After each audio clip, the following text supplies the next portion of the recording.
What is going on, everyone? Lauren Sisler here with AL.com. Matt Zenitz here with AL.com, our SEC insider this week. And we're going to talk a little Alabama football. Guess what? We're week 7 into the college football season, and we're going to do a little report card, if you will. So, look, we know Tua is obviously performing at that level, at a pretty decent level. So we'll take him off the table. Let's just clear the table. Take Tua off. Who is the MVP right now? Who is your biggest impact player that you have circled that you believe is going to carry this team the remainder of the season and really somebody to look out for and to, highlight the rest of the way? So I feel like everyone, whether it's Lauren Sisler or just anyone else around the country, wants to focus on Tua and the offense. So I'll switch it up a little bit and go on the defensive side of the ball. And the guy that I'll bring up is Xavier McKinney. So Xavier was very productive last year as a starter at safety and his first year as a full-time starter for Alabama. And has taken it to another level this year and has really played great through the first 5 games of the season for them. Has been one of the coaching staff's players of the week.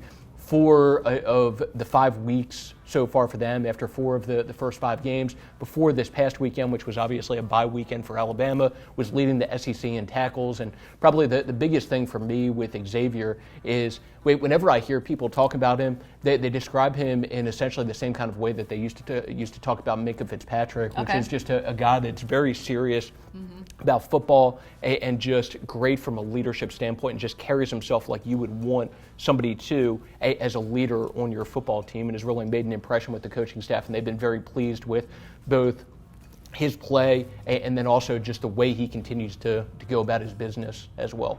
All right, so shifting gears, when you look at we're 6 weeks into the season, going into week 7, Alabama coming off a bye week. So we've got 5 weeks of sampling from this Alabama football team. Biggest concern right now?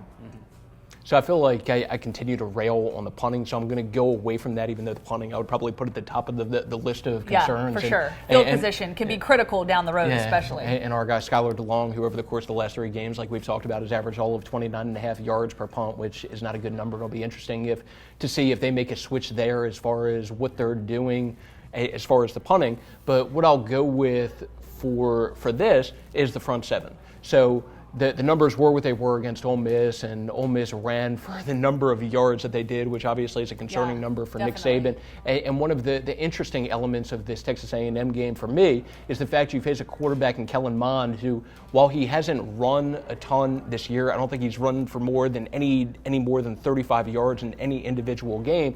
He's a guy who has a lot of mobility. Right. And actually, I think his career high for rushing yards was last year against Alabama when he ran for 98 yards. So considering the issues that Alabama had against Ole Miss's quarterback, John Reese Plumlee, who finished with 109 rushing yards against them, I would think that Texas A&M would be looking for ways to exploit that defense, and in particular the front 7, with Kellen Mond's mobility and try to create some opportunities for him as a runner. And last question, we'll wrap this thing up. Obviously, third of the way through the season, you and I were going back and forth on this. It all starts to run together to me. Third of the way through the season, if we count the postseason. With that being said, what do we want to see from this Alabama team that kind of takes that next step? We obviously talked about the defense, but what else do we want to see from this football team that kind of takes that next step? Because Texas A&M obviously going to be threatening and challenging in ways, but take that off the table as you look ahead to obviously bigger matchups against LSU. November to remember, right?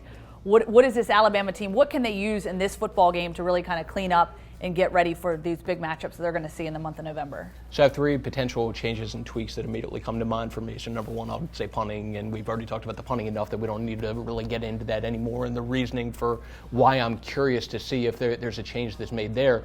But to go along with that, you have the offensive line situation. So Chris Owens, the starting center, is banged up right now, working through a knee issue. You have Deontay Brown back anyway, who started 5 games for them the end of last year. So I thought there was the potential for them switching things up along the offensive line, even without there being the injury situation with Chris Owens.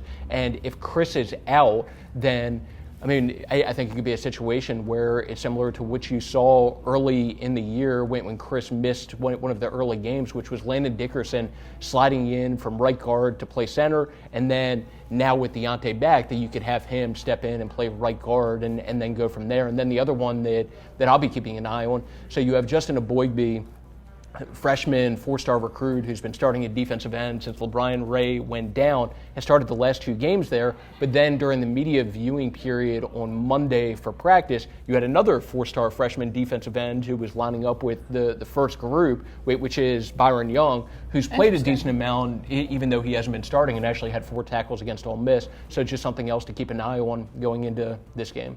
All right, sounds good. Thank you so much. He's Matt Zenitz, our SEC insider, and of course you can catch all his inner workings at AL.com because he's that guy. So check us out.